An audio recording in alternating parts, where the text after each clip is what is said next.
నమస్కారం ఘంటారావానికి స్వాగతం. ముందుగా ప్రధాన అంశాలు.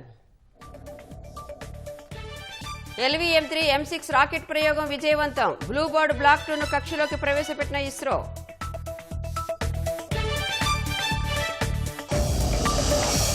పోలవరం పూర్తిస్థాయి అంచనాలు రూపొందించిన ప్రభుత్వం. రెండో దశకు 32,000 కోట్లు ఇవ్వాలని త్వరలో కేంద్రానికి ప్రతిపాదనలు.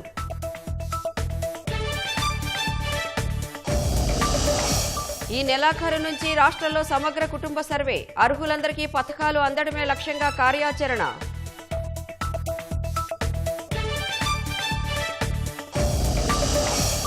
సబ్ రిజిస్ట్రార్ కార్యాలయాల ఉద్యోగుల ఇళ్లలో ఏసీబీ సోదాలు. ప్రైవేటు వ్యక్తుల నివాసాల్లో తనిఖీలు. నగదు స్వాధీనం.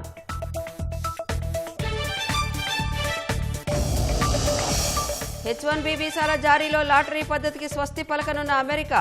నైపుణ్యం, అధిక వేతనం ఉన్నవారికి ప్రాధాన్యం ఇవ్వాలని నిర్ణయం.